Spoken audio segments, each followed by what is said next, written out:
Ceci est un livre audio autogénéré par Google.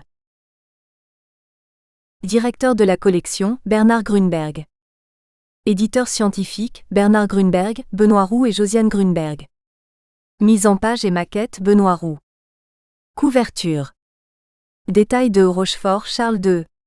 Histoire naturelle et morale des îles Antilles de l'Amérique. Rotterdam, Arnoulers 1658, livre 2, chap. 14, page 429. Détail 2. Archives nationales d'outre-mer à Nome, Aix-en-Provence, Col C8B1 numéro 4, traité conclu entre Charles Houel, gouverneur de la Guadeloupe et les Caraïbes, Guadeloupe, 3 1660. Copie certifiée conforme en 1722. Détail de à Nome, dépôt des fortifications des colonies. 13 DFC 65B, feuille 6, Caylus Jean-Baptiste II. Plan du fort Saint-Pierre de la Martinique et des ouvrages proposés à y ajouter pour le mettre hors d'insulte, Martinique, 15 1693, 78 multiplié par 41,5 cm. Quatrième de couverture. Détail de Hanom, Col, C8B1 numéro 20, carte de la Martinique par l'ingénieur Blondel, Martinique, SA 1665. Conception graphique, Benoît Roux. Publié avec le soutien de l'Agence nationale de la recherche, ANR. Tome 1 et 2, Charles de Rochefort. Histoire naturelle et morale des îles Antilles, édition comparée 1658, 1665, 166, 1681. Le tableau de l'île de Tabago 1665 et Relations de l'île de Tabago 1666. Tome 3, textes anonymes. Relation d'un voyage infortuné dite de Anonyme de Carpentras, SA 1620. Relation de l'isole américaine dite du gentilhomme écossais, 1659. L'histoire de l'île de la Grenade dite de l'Anonyme de Grenade, SA 1659. Relation des îles de Saint-Christophe, Guadeloupe et la Martinique dite de l'Anonyme de Saint-Christophe, SA 1640. Description de l'île de Saint-Vincent dite de L'. Anonyme de Saint-Vincent, SA 1700. Tome 4, Auteurs étrangers. Letter to the Earl of Carlisle d'Henry Ashton 1646. Journale au Memoria 1659. Relations relationnées 1660 et Informations succinctes 1661 de Cosimo Brunetti. Relationné d'Urbano Seri 1678. Carta d'Alvarez Chanca 1494. Relation del Segundo Viaje de Cristobal Colón 1493 p235 à 254. Historia del Almirante de Hernando Colón, chap. 44 à 46. De Novitsatibus Insularum de Miguel de Cuneo, 1495 f°24 à 46. A New Survey of the West Indies de Thomas Gage, édition comparée 1648-1655 chap. 3-4. Nieuwe Wereld of de Beschrijving van West Indien de Johannes de la Hette, édition comparée 1625-1630 chap. XXXXI. De Orbe Novo de Pierre Martyr Anguira, première et deuxième décade février 1494. En Urglas of Indian Newes de John Nicol, 1607, Mission à la Indias de Geronimo Palace, 1620 livre 2 chap. 4. Islario General de Alfonso de Santa Cruz, 1560 par. 4. The General History of Virginia de John Smith, 1624 chap. 25 à 27. De Insulis Meridiani de Nicolaos Silasius, Guillaume de Coma, 1494. Carta de Simone del Verde, 1494. Tome 5, Raymond Breton. Relation de l'île de Guadeloupe, SA 1647, Brevis Relatio 1654.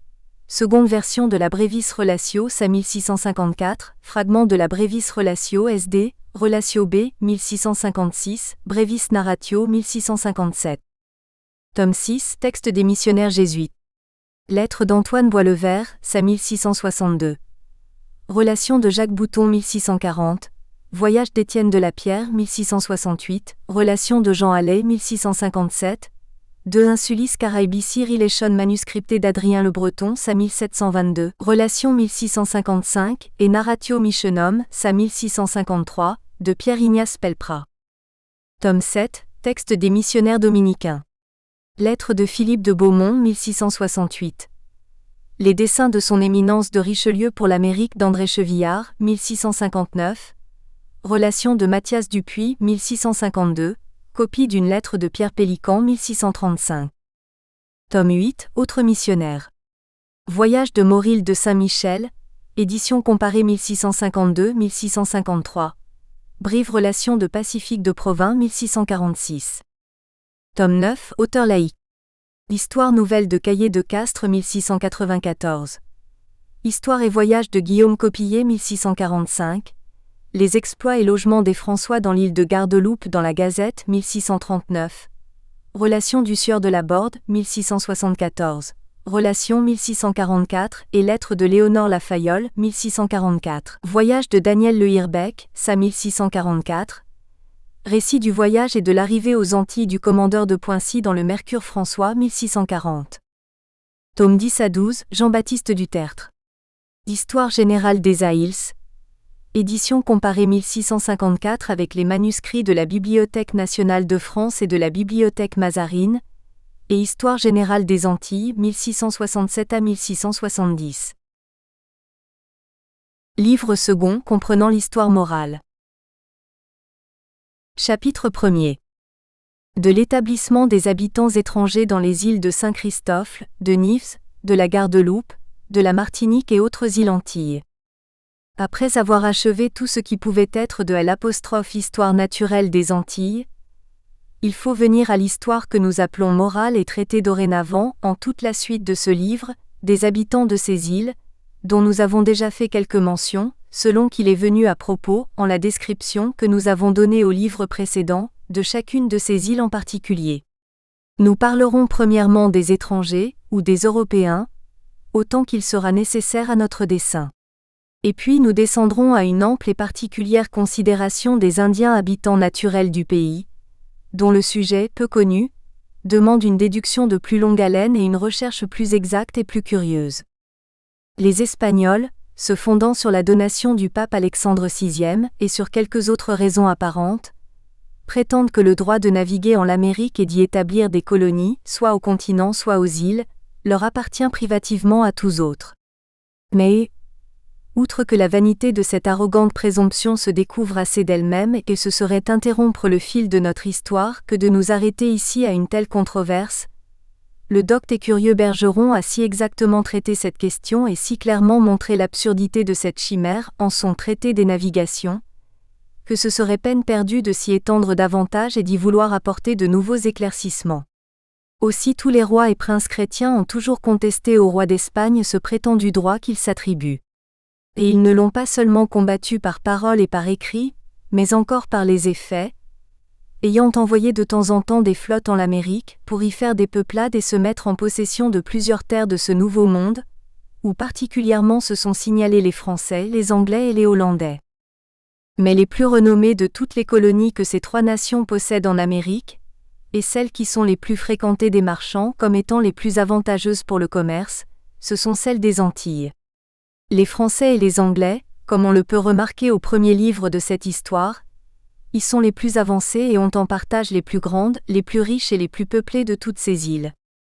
Il est aussi constant que ces nations en leur établissement n'ont pas suivi les cruelles et barbares maximes des Espagnols, et n'ont pas impitoyablement exterminé, comme eux, les peuples originaires du pays. Car si elles les ont trouvés dans les terres qu'elles possèdent, elles les y ont conservés pour la plupart et ont contracté alliance avec eux.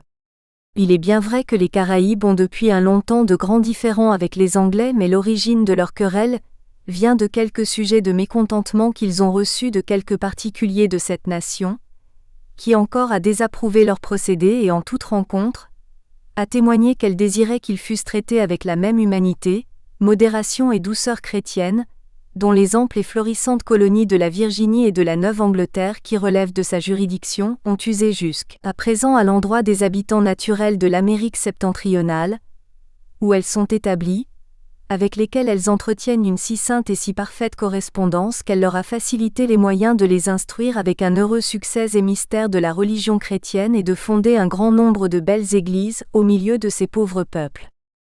Surtout, il est très avéré que lorsque les Français se sont établis à la Martinique, à la Gardeloupe et à la Grenade, ils l'ont fait par l'agrément des caciques et des principaux d'entre les Caraïbes, qui ont désavoué ceux des leurs qui ont voulu aller au contraire et qui ont employé leurs forces et leurs bons avis pour réprimer leurs desseins, et faire entrer les nôtres en la paisible possession de ce qu'il leur avait auparavant accordé. Ce qui justifie que nous ne sommes pas coupables des mêmes violences que les Espagnols, et que notre procédé en l'établissement de nos colonies aux îles n'a pas été semblable au leur. Que si on nous objecte que nous les avons chassés de Saint-Christophe et de la Guadeloupe, et qu'encore à présent nous avons guerre avec ceux de la Martinique, nous répondons que lorsque nous avons peuplé ces îles, nous n'avions autre but que l'édification et l'instruction de ces pauvres barbares et que si contre notre première intention, nous avons été obligés d'user de sévérité à l'endroit de quelques-uns et de les traiter comme ennemis, ils ont attiré ce malheur sur eux, en violant les premiers les sacrées lois de l'Alliance Q'. Ils avaient contracté avec nous et en prenant des conseils sanguinaires, qui eussent étouffé nos colonies dans leurs berceaux s'ils n'eussent été découverts. Les colonies françaises et anglaises ont eu leur commencement en même temps, c'est-à-dire en l'an 1625. Monsieur Denambuc, gentilhomme français, de l'ancienne maison de Vaudrop et capitaine entretenu par Sa Majesté en la mer du Ponant, et Monsieur Warner, gentilhomme anglais, lequel nos Français nommaient Monsieur Warnard pour faciliter la prononciation du W que notre langue ignore, ont en un même jour pris possession de l'île de Saint-Christophe, au nom des rois de France et de la Grande-Bretagne, leurs maîtres, pour avoir un lieu de retraite assuré et une bonne rade pour les navires de l'une et de L', autre nation qui fréquentait en l'Amérique. Cette île, ayant tous les rares avantages que nous avons amplement déduits au chapitre qui en contient la description, était fort visitée des Espagnols, qui y prenaient souvent leur rafraîchissement, en allant et en retournant de leur long voyage. Ils y laissaient aussi quelquefois leurs malades, qui étaient traités par les Indiens Caraïbes, avec lesquels ils avaient fait la paix à cette condition. Ces messieurs donc considérant que s'ils possédaient cette terre, ils incommoderaient l'Espagnol, leur ennemi commun en l'Amérique, et qu'ils auraient une bonne et sûre demeure pour jeter les fondements des colonies qu'ils se proposaient de dresser en ces îles, ils s'en rendirent maîtres et y laissèrent des hommes pour la garder. Mais avant que d'en partir, craignant que les Indiens ne fomentassent quelque secrète intelligence avec les Espagnols, ou qu'en leur absence ils n'exécutassent la résolution que certains sorciers qui sont en haute estime parmi ce peuple leur avaient fait prendre depuis peu, de mettre à mort tous les étrangers qui étaient en leur terre, ils se défirent en une nuit de tous les plus factieux de cette nation et peu après, ils contraignirent tous les autres, qui étaient cantonnés et mis en défense, à se retirer ailleurs et à leur laisser la place libre. Après quoi M. Denambuc s'en retourna en France et M. Warnard en Angleterre, où leur conquête et tous leurs procédés furent agréés des rois, et la permission leur ayant été donnée d'y faire passer des hommes, ils y retournèrent en bonne compagnie, en qualité de gouverneurs et de lieutenants pour les rois de France et de la Grande-Bretagne, leurs maîtres.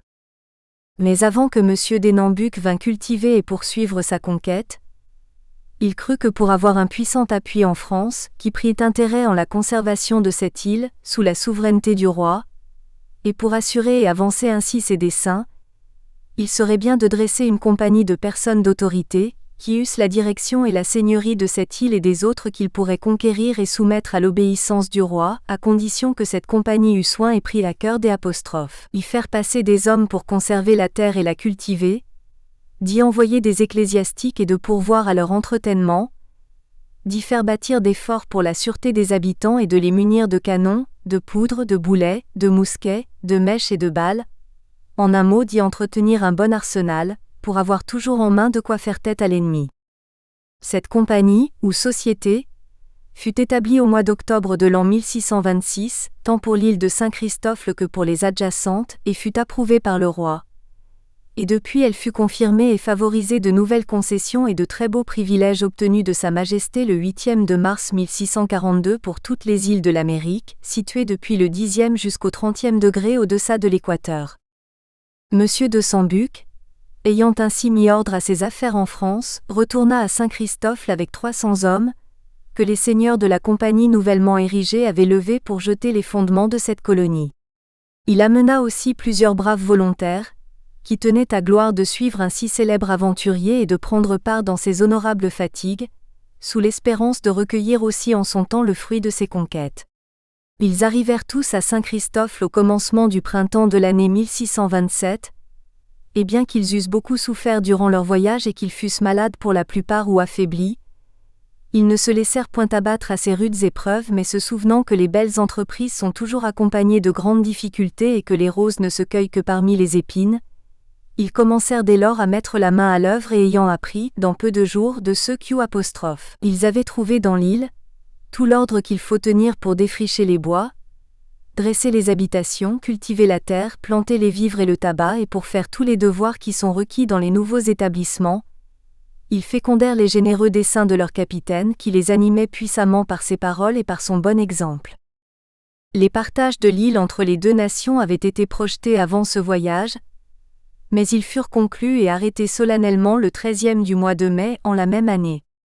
Car afin qu'un chacun pût travailler avec assurance sur son propre fonds, et que les nôtres n'eussent rien à démêler avec les Anglais, M. Warnard étant aussi retourné d'Angleterre, quelque temps avant M. Denambuc, où il s'était aussi appuyé d'une compagnie qui prenait la protection de ses entreprises, ils divisèrent entre eux toute la terre de l'île et y posèrent les limites telles qu'elles se voient encore aujourd'hui, à condition toutefois que la chasse et la pêche seraient partout libres aux habitants des deux nations et que les salines, les bois de prix, qui sont propres à la teinture ou à la menuiserie, les rades et les mines demeureraient aussi communes.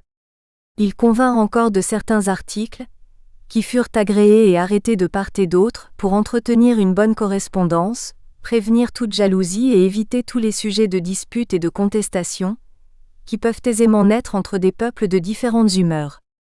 Ils firent aussi ensemble une ligue défensive pour s'entre-secourir au besoin et se prêter main forte pour repousser l'ennemi commun, et quiconque voudrait troubler la paix et le repos dont ils espéraient de jouir par ensemble, en cette aimable terre qui leur était échue en partage. Après ces choses, les deux gouverneurs travaillèrent à l'envi à l'affermissement et à l'ornement de leur colonie. Mais il faut avouer que les Anglais eurent de très grands avantages par-dessus les Français, pour faciliter et conduire à chef leurs desseins. Car outre que cette nation-là, qui est née au sein de la mer, supporte plus facilement que nous les fatigues des voyages de long cours et qu'elle s'entend mieux à faire de nouvelles peuplades, la compagnie qui fut établie à Londres pour la direction de celle de Saint-Christophe le pourvut si généreusement à ce qu'elle fût assistée dès sa naissance, d'hommes et de vivres qui étaient nécessaires pour leur subsistance, jusqu'à ce que la terre leur en eût produit, et elle eut tant de soin que de temps en temps elle fut rafraîchie de nouveaux secours et de toutes les choses dont elle pouvait avoir besoin dans ses commencements, qu'elle prospérait et s'avançait à vue d'œil pendant que la nôtre qui était dépourvue de toutes ses assistances, ne faisait que languir et même se fut facilement écoulée, si l'affection qu'elle avait pour son chef et la haute estime qu'elle avait conçue de sa valeur, eussent entretenu à sa dévotion, et lié très étroitement à son service. Pendant donc que notre colonie souffrait toutes ses faiblesses et qu'elle ne subsistait que par son courage, celle des Anglais profitant de ses forces en poussa une nouvelle dans l'île de Nevis, qui n'est séparée de Saint-Christophe que par un petit bras de mer comme nous l'avons dit en son lieu. Mais si ce petit nombre auquel nos gens étaient réduits ne leur permettait pas de faire de pareils progrès, M. Denambuc s'étudiait en récompense de les affermir et de les polisser par plusieurs beaux règlements, dont nous coucherons ici quelques-uns des principaux articles, afin que la mémoire en soit précieusement conservée pour l'instruction de la postérité. En premier lieu, parce que par la paix et la concorde, les plus petites choses s'accroissent et que la division fait écouler et évanouir les plus grandes, il voulait que tous les habitants de l'île qui reconnaissaient son autorité conservassent entre eux une très parfaite union, laquelle il leur recommandait en toute occurrence, comme la colonne de leur petit État et le sacré canal d'où toutes sortes de bénédictions du ciel et de la terre découleraient abondamment sur eux. Et d'autant qu'il est impossible que dans la conversation mutuelle, il ne survienne beaucoup de choses qui seraient capables d'altérer souvent cette aimable correspondance, s'il n'y était promptement pourvu, il désirait que semblables différends fussent au plus tôt terminés avec douceur et même avant le coucher du soleil, s'il était possible. Il leur ordonnait d'être loyaux, ronds et sincères dans toutes leurs affaires et d'être courtois et secourables envers leurs voisins, et de tenir aussi religieusement la parole qu'ils avaient donnée que si elle eût été rédigée par écrit et reçue par devant des notaires. Afin que le travail trop assidu de leurs habitations ne leur fît oublier le métier de la guerre, ou que leur courage ne se ramollît dans le profond repos et qu'au besoin ils sussent manier les armes et s'en servir avec dextérité, il voulait qu'ils en fissent souvent les exercices, qu'ils s'y façonnassent selon les règles de la discipline militaire, et bien qu'ils fissent tout profession de cultiver la terre, qu'ils eussent la grâce et l'air généreux des soldats et Q'. Ils emportassent en tout temps les marques les livrées, ne sortant jamais de leur quartier sans arme à feu, ou du moins sans avoir l'épée. Que s'ils les formaient en cette sorte, afin qu'à occasion ils fissent paraître leur valeur et leur courage à l'endroit des ennemis, ils les obligeaient d'ailleurs d'être doux et humains les uns envers les autres, et ils ne pouvaient souffrir que les plus forts foulassent les plus faibles. C'est pourquoi il fit cette belle ordonnance, laquelle est encore en vigueur dans toutes ces îles, à savoir que les maîtres ne pourraient engager leurs serviteurs que pour 3 ans, durant lesquels ils seraient tenus de les traiter avec toute modération et douceur, et de n'exiger d'eux qu'un service raisonnable et proportionné à leur force. Ces soins s'étendaient notamment à l'endroit des nouveaux venus, et afin que dès leur arrivée, ils eussent de quoi se mettre à couvert des injures de l'air et que leur travail ne fût point retardé à faute de logement, ils désiraient qu'aussitôt que la place qu'ils avaient destinée pour faire leur bâtiment était découverte, tout le voisinage les aidât à l'élever.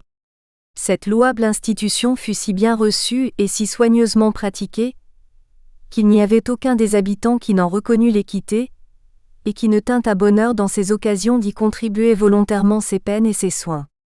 Les uns allaient couper les bois qui étaient nécessaires, les autres couraient aux roseaux et aux feuilles de palme pour faire les palissades et le couvert, les meilleurs architectes plantaient les fourches, élevaient les chevrons et attachaient la couverture, et ils étaient tous dans un si aimable empressement que le petit édifice se trouvait logeable dans peu de jours, sans que le propriétaire eût besoin de se mettre en aucun frais, Q', à pourvoir tant seulement à ce que la boisson ordinaire du pays ne manqua point durant ce travail à ses charitables ouvriers. Enfin, il avait en horreur les paresseux, qui vivent de la sueur et du travail d'autrui, comme les bourdons du miel des abeilles, mais pour amener en nos jours une petite image du siècle d'or qui est emprisée des anciens, il incitait tous les habitants à être libéraux, communicatifs des biens que Dieu leur avait départis et à témoigner leur charité et leur hospitalité envers tous ceux qui les venaient visiter, afin qu'à l'avenir on ne fût pas obligé d'établir parmi eux des hôtelleries, des cabarets et de semblables lieux de débauche, qui serviraient de retraite aux oiseux, aux dissolus et qui attireraient la désolation et l'entière ruine de la colonie. Cependant que M. Denambuc réglait si sagement sa petite république et qu'il l'entretenait de l'espérance d'un prompt secours, les seigneurs de la compagnie, imitant le naturel de plusieurs de notre nation, qui voudraient moissonner un continent après les semailles, étaient de leur part dans une continuelle attente de quelques navires chargés de tout ce qu'il y a de plus riche et de plus précieux dans l'Amérique, pour remplacer avec usure ce qu'ils avaient déboursé pour faire le premier embarquement, et jusqu'à ce que ce retour fût arrivé, ils ne pensaient à rien moins qu'à se mettre en de nouveaux frais.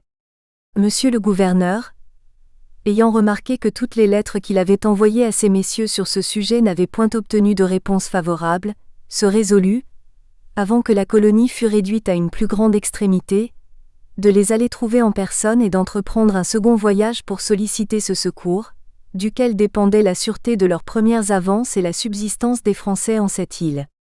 Ce bon dessein, que le zèle qu'il avait pour la gloire de notre nation lui avait inspiré, réussit selon son cœur, car étant arrivé à Paris, il sut si bien représenter l'importance et la nécessité de ce secours à messieurs de la compagnie qui lui accordèrent 300 hommes et des vaisseaux munis de toutes les provisions nécessaires pour les rendre à Saint-Christophe.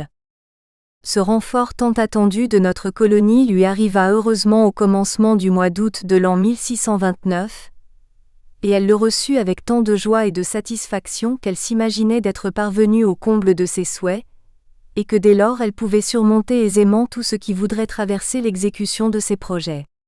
Mais comme les prospérités de cette vie sont de courte durée, à peine s'était-elle égayée 2 mois en la possession de ce bonheur qu'une puissante flotte d'Espagne vint fondre sur elle. Dom Frédéric de Tolède, qui la commandait, avait ordre exprès avant que de descendre à la Havane, à Carthagène et aux autres plus célèbres ports du sein de l'Amérique, de s'arrêter à Saint-Christophe et d'en chasser les Français et les Anglais qui s'y étaient établis depuis peu d'années.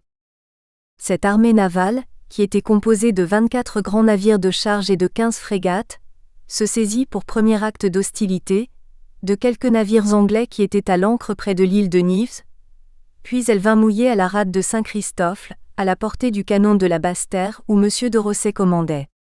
Les forts des 2 colonies n'étaient pas encore en état pour soutenir un siège, Ils étaient dépourvus de vivres, toutes les munitions de poudre et de balles qui se trouvaient dans l'île ne pouvaient pas faire des grands effets, et quand les deux nations eussent uni toutes leurs forces, elles n'eussent pas pu résister à une si redoutable armée, mais leur courage suppléait à tous ses défauts, car afin que l'ennemi n'eût pas sujet de se glorifier être venu à bout de ses desseins sans quelque opposition, M. Denambuc détacha du quartier de la Cape-Terre, où il commençait de se fortifier, tous ses meilleurs soldats pour aller au secours de celui qui était menacé, et les Anglais y firent passer 4 de leurs meilleures compagnies.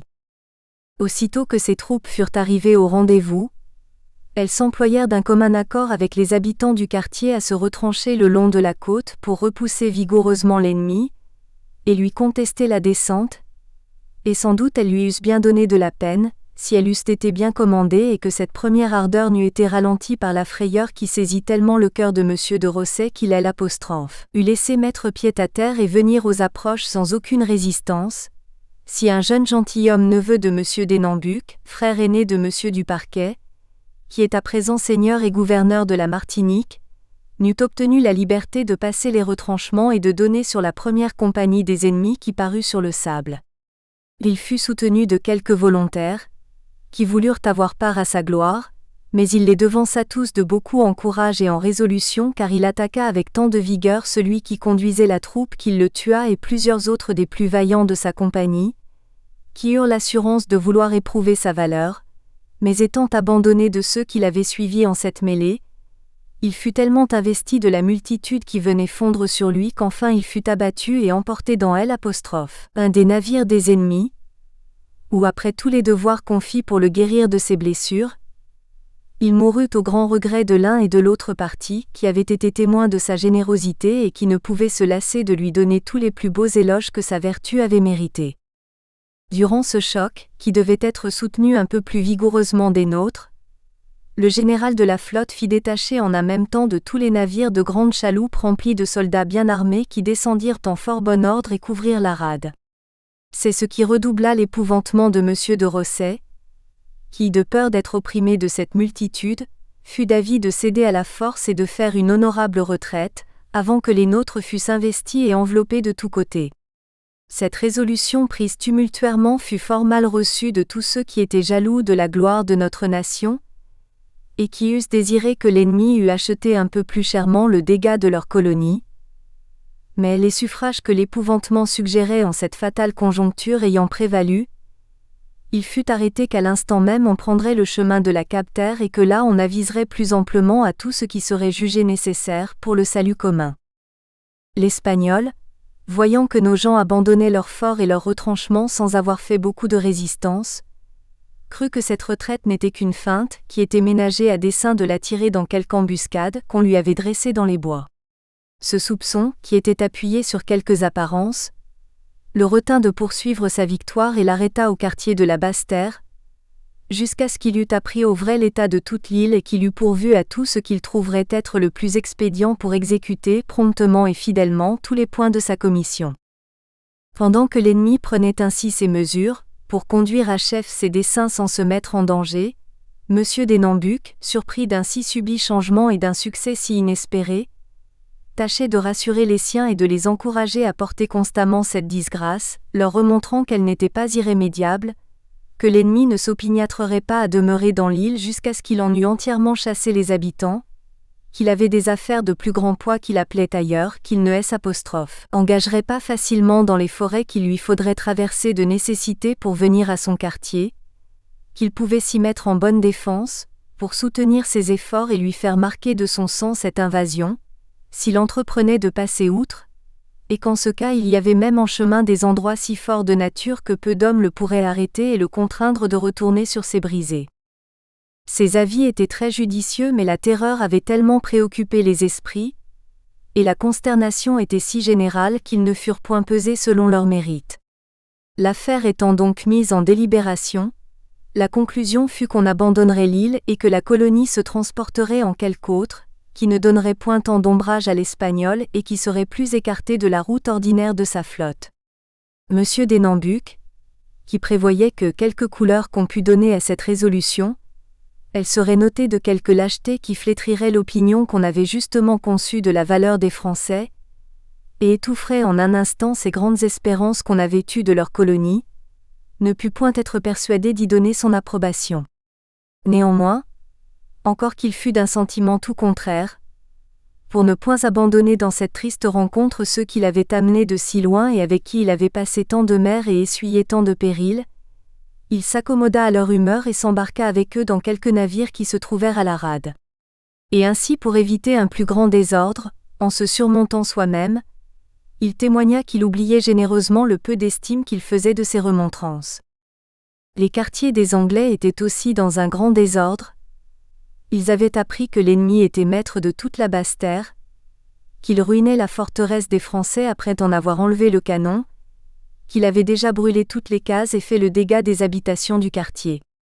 Ils croyaient à chaque moment qu'il venait fondre sur eux avec toutes ses forces, et dans cette appréhension, les uns essayaient de se sauver par mer ou de se retirer sur les montagnes, pendant que les autres, qui étaient un peu plus courageux, furent d'avis d'envoyer des députés à Dom Frédéric pour le prier de vouloir entendre à quelque accommodement, mais pour toute réponse, ils reçurent un commandement exprès de sortir promptement de l'île, ou qu'autrement ils seraient traités avec toute la rigueur dont les armes permettent d'user à L', en droit de ceux qui s'emparent contre tout droit, du bien qui ne leur appartient pas.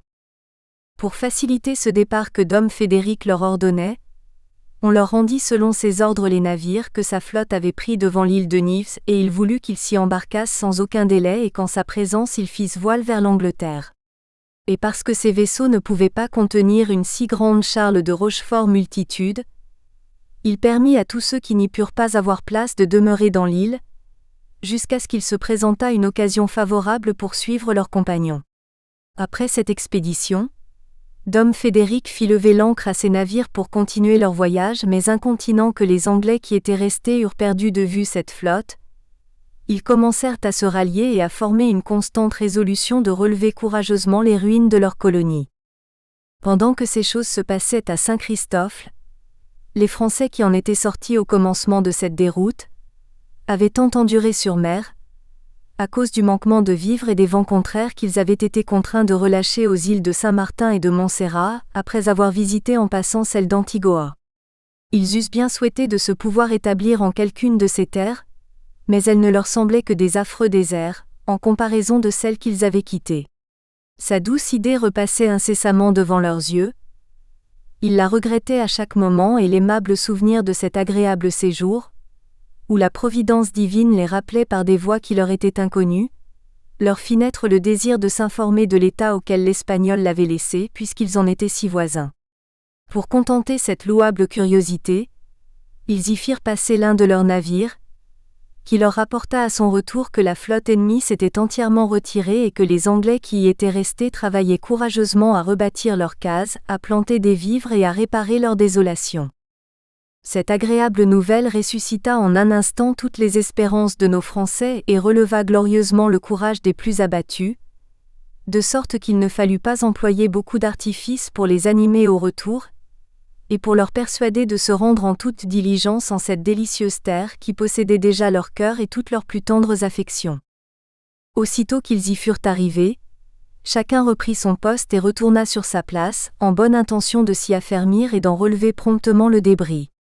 Mais la famine qui les talonnait eut sans doute interrompu le cours de tous ces beaux desseins et ils fussent succombés sous le fait des pesants travaux qu'il leur fallait entreprendre en un même temps pour rebâtir leur maison et planter des vivres, si dans ces extrémités si pressantes, Dieu ne leur eût suscité le secours de quelques navires des Provinces unies qui les vinrent visiter à la bonne heure et ayant reconnu leur triste état, les assistèrent généreusement de vivres, habits et de toutes les choses qui leur étaient nécessaires dans ce grand abandonnement où ils se trouvaient réduits, et même pour leur faire la faveur tout entière, ils se contentèrent de leurs simples paroles pour assurance de toutes ces avances. Nos gens, s'étant tirés doucement à l'aide de ce secours hors du mauvais pas où ils se voyaient accrochés dès l'entrée de leur rétablissement, travaillèrent ensuite avec tant d'ardeur en leurs habitations que Dieu bénissant l'œuvre de leurs mains, la terre leur produisit des vivres et du tabac en si grande abondance qu'ils contentèrent avec honneur leurs charitables créanciers et en peu de temps, ils se trouvèrent beaucoup mieux accommodés qu'ils n'étaient avant leur déroute. Mais il leur fallait encore des hommes pour appuyer leurs entreprises et entretenir le commerce qui commençait à s'établir parmi eux. Pour remédier à ce besoin, Monsieur des Nambucks, qui voyait sa confiance couronnée d'un si heureux succès, ne trouva point de plus sûr, ni de plus doux expédient que de permettre aux principaux habitants de la colonie d'aller en France pour enlever et les y amener à leurs propres frais. Ce sage conseil ayant été suivi, l'île se peupla en peu d'années de plusieurs braves hommes qui la mirent en réputation. La colonie anglaise répara aussi en peu de temps toutes les brèches que le ravage de l'Espagnol lui avait faites. Et la compagnie de Londres qui s'était chargée de sa direction ne se lassant point de lui envoyer des hommes et des rafraîchissements, les 2 quartiers qu'elle occupait dans l'île de Saint-Christophe se trouvèrent si étroits pour contenir une si grande multitude qu'outre l'île de Nives, qu'elle avait peuplée avant la déroute, elle eut assez de force pour pousser en moins de 4 ans des nouvelles peuplades dans celles de la Barboude, de Montserrat, d'Antigua et de la Barbade, qui est apostrophe. Ils sont merveilleusement accrues et se sont rendues fameuses par le trafic des riches marchandises qu'elles fournissent et par le nombre de leurs habitants, comme il se peut voir par les descriptions particulières que nous avons données de ces îles, au commencement du premier livre de cette histoire. Pour ce qui est des colonies hollandaises aux Antilles, elles ne comptent leur établissement qu'après celle des Français et des Anglais. Et ce n'est pas l'État qui a fourni aux frais, mais des compagnies particulières de marchands, qui ont désiré, pour faciliter le commerce qu'ils ont en toutes les îles que les Français et les Anglais occupent, d'avoir des places de retraite assurées pour rafraîchir leurs navires. La plus ancienne de ces colonies, qui relève de la souveraineté de messieurs les États généraux des Provinces-Unies, est celle de Saint-Eustache. Elle fut établie environ le même temps que M. Warnard forma celle de Montserrat, c'est-à-dire en l'an 1632. Elle est considérable pour être en une place très forte de nature, pour le nombre et la qualité de ses habitants, pour l'abondance du bon tabac qu'elle a produit jusqu'à présent et pour plusieurs autres rares avantages dont nous avons déjà parlé au chapitre 5e du livre précédent. M. des Nambucks n'avait pas moins de passion ni de générosité que les autres nations pour étendre sa colonie, mais n'ayant pas été secouru comme il eût été requis dans ses commencements, et ses desseins ayant été souvent de fois traversés de plusieurs fâcheuses rencontres, il eut ce déplaisir de voir plusieurs belles îles occupées par d'autres, avant qu'il fût en état d'y prendre part et de pousser sa conquête hors des limites de Saint-Christophe. Il avait depuis un longtemps jeté les yeux sur l'île de la Gardeloupe comme étant l'une des plus belles et des plus grandes de toutes les Antilles, mais au même instant qu'il se disposait pour y envoyer des hommes, il fut prévenu par M. de l'Olive, l'un des principaux habitants de sa colonie, qui pendant un voyage qu'il avait fait en France pour ses affaires particulières et s'apostrophe, associa avec M. Duplessis et quelques marchands de Dieppe, pour y établir une colonie, sous la commission des seigneurs de la Compagnie des îles de l'Amérique. Ces 2 gentilshommes, étant établis gouverneurs de la Gardeloupe avec égale autorité, y arrivèrent le 28e de juin 1635 avec une compagnie de 500 hommes, qui furent accueillis dès leur arrivée de la famine et de diverses maladies qui en enlevèrent plusieurs. On tient que le premier de ces maux leur survint pour s'être placés d'abord en des endroits où la terre était la plus ingrate et la plus malpropre au labourage qui fut en toute l'île, et pour avoir entrepris trop légèrement la guerre contre les Caraïbes originaires du lieu, qui leur eussent pu fournir en toute abondance la plupart des vivres qui étaient nécessaires pour leur subsistance dans ces commencements, jusqu'à ce que la terre leur en eût produit. Les maladies suivirent les mauvaises nourritures que la faim les contraignait de prendre à faute de choses meilleures. À quoi on peut aussi ajouter que la terre n'étant pas encore défrichée, l'air y était facilement corrompu. M. Duplessis, voyant les malheurs qui de jour en jour fondaient sur cette nouvelle colonie et ayant tout sujet d'en appréhender encore de plus grands à l'avenir, en conçut un tel déplaisir qu'il mourut dans le 7e mois après son arrivée. Il fut regretté de tous les Français, et même des Indiens qui avaient toujours témoigné beaucoup de déférence à ses sentiments et d'amour et de respect pour sa personne. Il était doué d'une grande prudence et d'une humeur si affable et si obligeante, qu'il attirait les cœurs de tous ceux qui traitaient avec lui.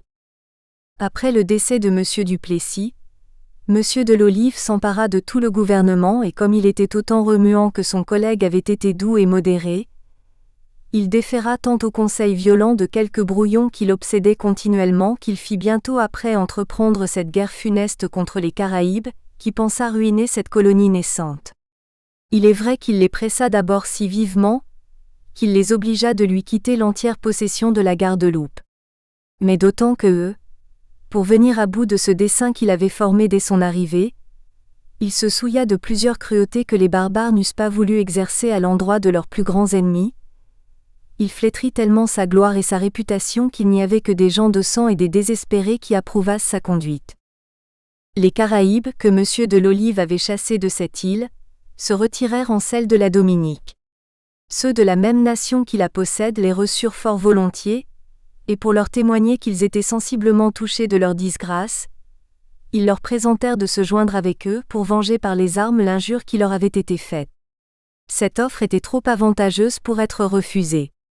Leurs forces étant donc ainsi unies, ils firent plusieurs descentes à la Garde-Loupe et ils s'opiniâtrèrent tellement à harceler les nôtres par les fréquentes incursions qu'ils faisaient sur eux, qu'ils étaient contraints d'abandonner la culture du tabac et même des vivres qui étaient nécessaires pour leur subsistance, afin d'être toujours sous les armes, pour repousser les efforts, prévenir les ruses et éventer les desseins de ces ennemis qu'ils avaient attirés sur eux par leur imprudence.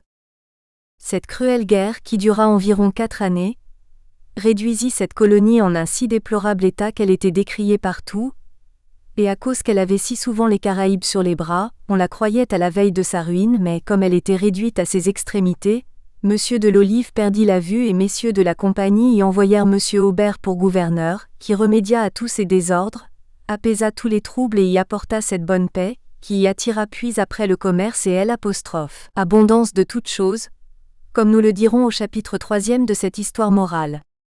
Incontinent que M. Denambuc eût su que la Garde-Loupe était habitée, il résolut de ne pas différer davantage à se placer dans quelqu'une des meilleures îles qui étaient encore à son choix, de peur d'être encore une fois supplanté, se voyant assisté d'assez bon nombre de vaillants hommes et pourvu de toutes les munitions de guerre et de bouche qui sont nécessaires en ces entreprises, il alla lui-même prendre possession de île de la Martinique, en laquelle il mit pour son lieutenant M. Dupont et pour premier capitaine M. de la Vallée.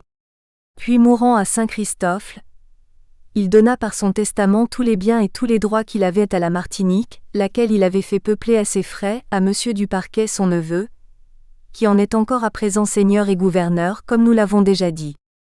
Ce gentilhomme était vaillant, digne de commander, accostable, familier à tous et doué d'une grande adresse à se faire aimer et obéir tout ensemble. Les Anglais même le respectaient, et le craignaient également. On récite de lui que ces Anglais ayant outrepassé tant soit peu les limites qui, par un commun accord, avaient été posées entre les deux nations, il alla avec bien peu de ses gens au quartier des Anglais et parla au gouverneur qui l'attendait avec une grosse compagnie de soldats.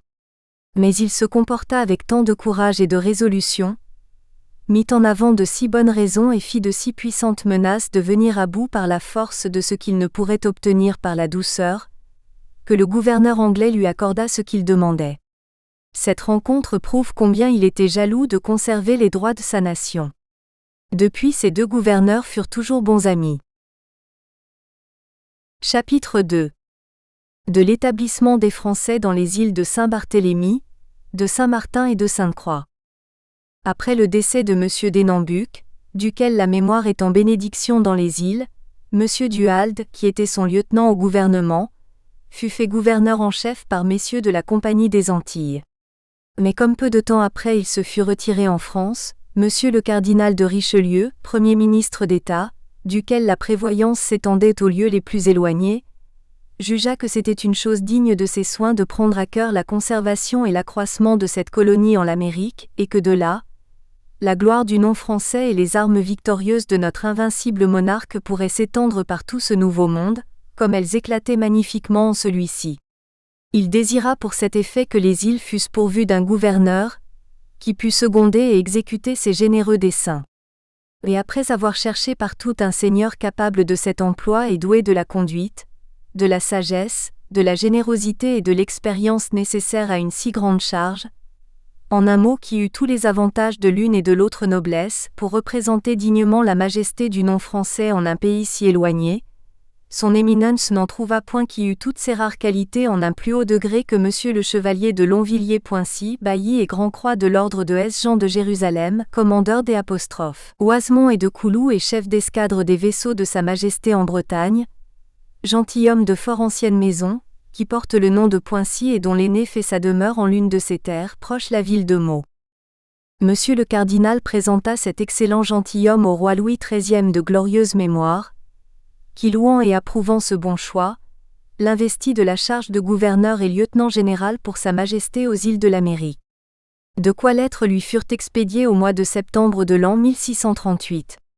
Cette qualité n'avait pas été donnée à ceux qui l'avaient précédé.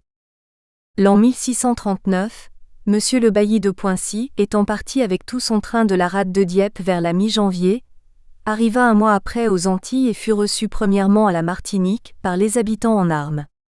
Puis il alla à la Guadeloupe et à Saint-Christophe, recevant partout le serment de fidélité. Surtout sa réception fut très belle en l'île de Saint-Christophe. Il fut salué à son arrivée du canon de notre fort et de celui de tous les navires. Tous les habitants français étant sous les armes le reçurent en qualité de général, avec un applaudissement universel, comme déjà auparavant ils avaient fait des feux de joie et rendu grâce à Dieu, sur les premières nouvelles qu'ils avaient eues de sa nomination à cette charge, et il fut conduit à l'église accompagné de ses gentilshommes et de ses gardes pour y chanter le Te Deum. Sitôt qu'il fut entré en possession, l'île prit une nouvelle face et l'on vit en peu de temps un notable changement de bien en mieux. Ainsi, il ne répondit pas seulement aux grandes attentes que Sa Majesté et Monsieur le Cardinal avaient conçues de son gouvernement, mais il les surpassa de beaucoup. D'abord il fit bâtir des églises en divers quartiers de l'île. Il prit soin que les prêtres fussent bien logés et entretenus, afin qu'ils pussent vaquer à leur charge sans divertissement. Sa justice parut au bel ordre qu'il établit pour la rendre bonne, brève et gratuite, par un conseil composé des plus sages et des plus entendus d'entre les officiers de l'île. Sa vigilance corrigea tous les désordres qui se glissent facilement parmi des personnes recueillies de divers endroits, et composées de différentes humeurs. Sa prudence, qui n'est jamais surprise et qui est toujours accompagnée d'une clarté et d'une sage prévoyance en l'occurrence soudaine des affaires les plus épineuses, le fit admirer également et de ceux qu'il gouvernait et de ses voisins. La grandeur de son esprit, qui lui fit surmonter toutes les difficultés qu'il trouva en l'accomplissement de ses desseins, le rendit redoutable au brouillon. Son affabilité, son facile accès et le bon accueil qu'il faisait aux étrangers attirèrent le commerce et l'abondance dans son île. Sa bonté et sa libéralité lui acquirent à juste titre les cœurs et les affections des Français.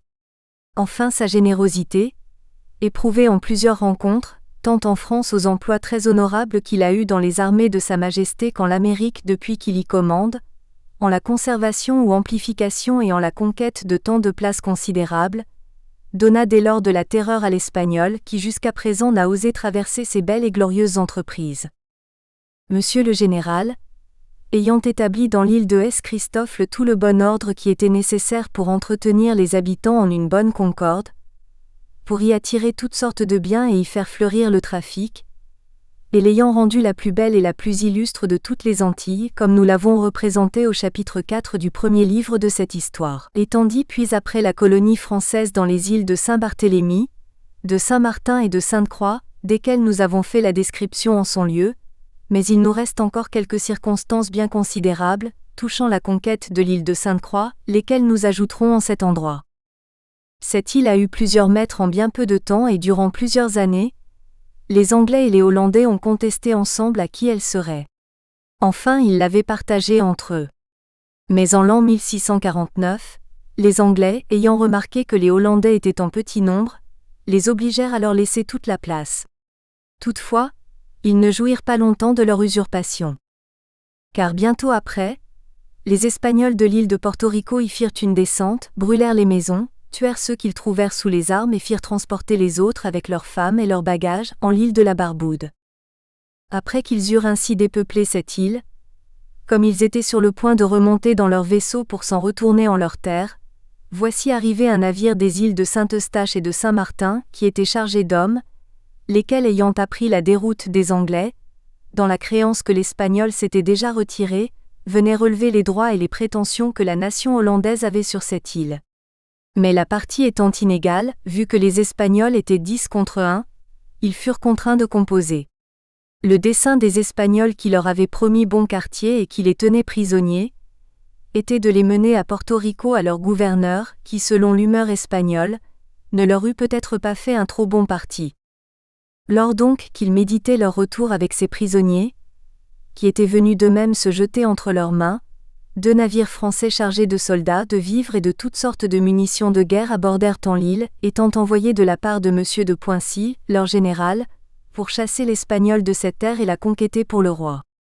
Ce secours vint bien à propos pour la délivrance des Hollandais, car les Espagnols ayant vu nos gens qui descendaient allègrement et en bon ordre et qui d'abord formèrent sur terre un gros de vaillants hommes bien armés et en disposition de combattre, ils lâchèrent incontinent leurs prisonniers et après quelques pourparlers, les Français leur firent commandement de vider à l'instant de l'île et de rentrer dans leurs vaisseaux, à faute de quoi ils les chargeraient comme ennemis, tels Q'.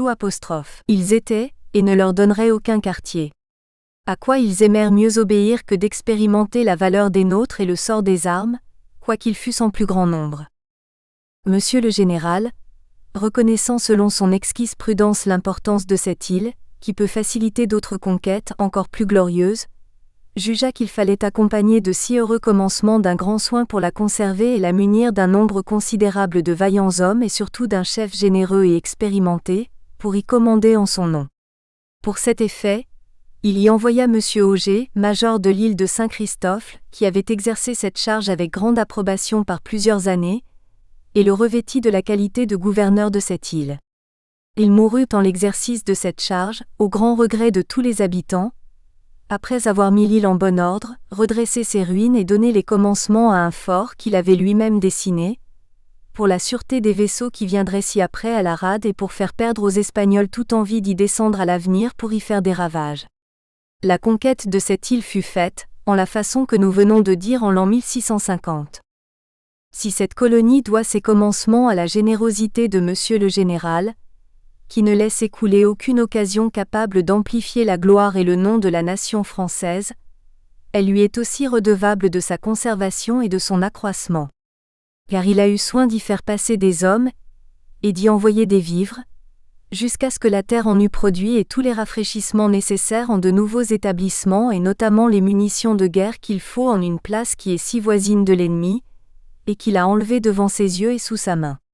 Pour faciliter ce dessein, il a eu longtemps en mer un de ces navires commandés par le capitaine Mancel, duquel la vertu, la fidélité, le courage et l'adresse ont été éprouvés en plusieurs rencontres signalées.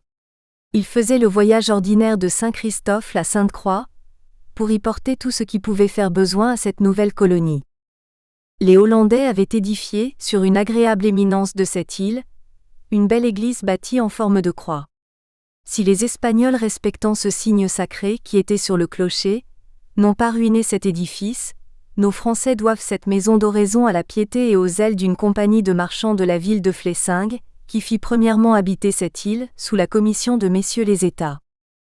Le roi à présent régnant, étant informé de toute la gloire que M. de Poincy a acquise et qu'il acquiert journellement à notre nation et combien sa présence est nécessaire en l'Amérique, a confirmé de nouveau ce généreux chevalier en la charge de son gouverneur et lieutenant général en ces quartiers-là, et la reine, pendant sa régence, a hautement loué ses dignes actions et sa fidélité au service du roi. En l'an 1651, Monsieur le général traita, sous le bon plaisir du roi, avec la compagnie dont nous avons parlé, et l'ayant remboursé de tous les frais qu'elle avait faits pour l'établissement de cette colonie, a acquis de ces messieurs qui composent cette compagnie, la seigneurie et propriété foncière des îles de Saint-Christophe, de Saint-Barthélemy, de Saint-Martin, de Sainte-Croix et des adjacentes et cela au nom et au profit de son ordre de Malte, qui par ce moyen est accru de L', une des plus belles, des plus riches et des plus honorables seigneuries dont ils jouissent sous la souveraineté de sa majesté très chrétienne.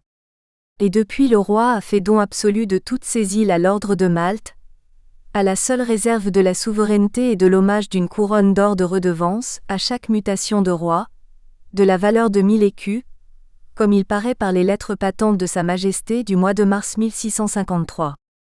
Louis par la grâce de Dieu roi de France et de Navarre, à tous présents et à venir salut. L'ordre de Saint-Jean de Jérusalem s'est montré si utile à l'Église par ses services et sa continuelle résistance aux entreprises des Mahométans, ennemis de la foi, dont les victoires fréquentes qu'il a remportées sur eux, en temps de combat sont des marques certaines quel grand nombre de chevaliers ont épanché leur sang et prodigué leur vie pour le salut commun, et les hôpitaux ont été si dignement et charitablement administrés par Aïssui, depuis son institution, qu'il serait utile qu'il eût son siège non seulement en L', île de Malte mais aussi en d'autres et plusieurs endroits, afin que ce fussent autant de stations, forteresses et remparts pour la chrétienté et d'asile aux fidèles.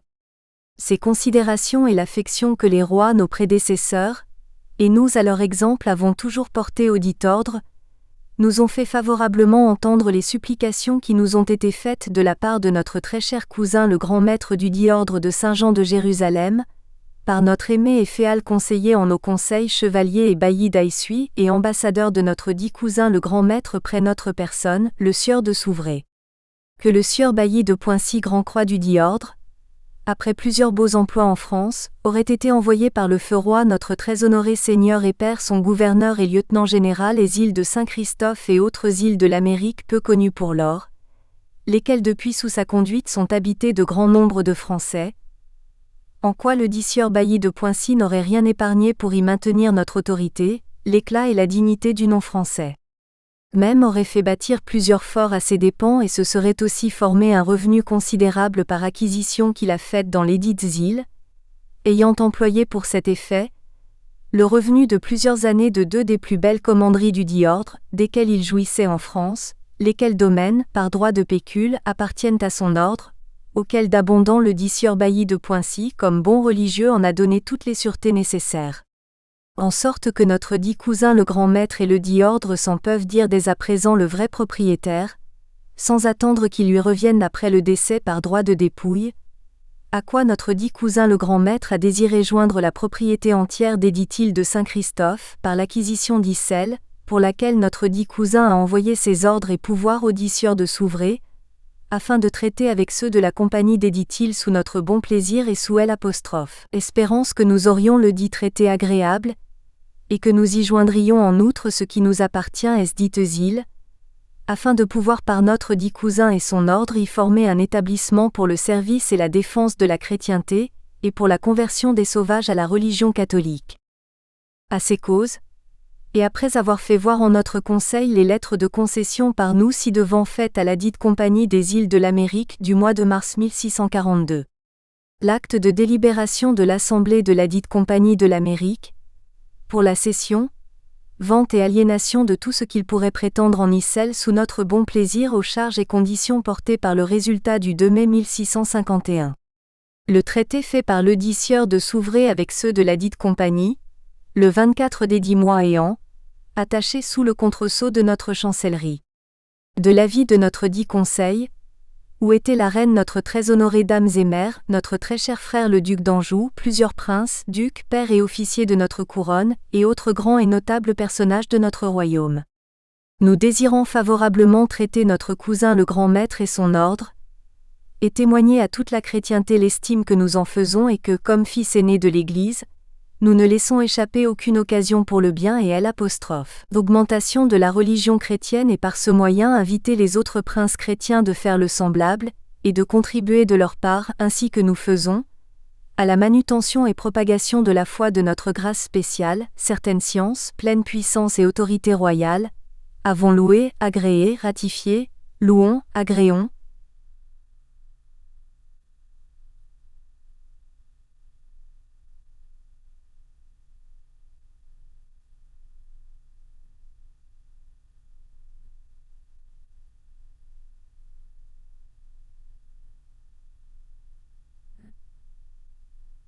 ratifions et confirmons par ces présentes signées de notre main la concession ci-devant faite à la dite compagnie des îles de l'Amérique du mois de mars 1642. Ensemble le dit contrat du 24 mai 1651. Portant l'aliénation, vente et cession des droits de la dite compagnie dans les îles de l'Amérique, à eux concédés, au profit de notre dit cousin le grand maître et du dit ordre de Saint-Jean de Jérusalem.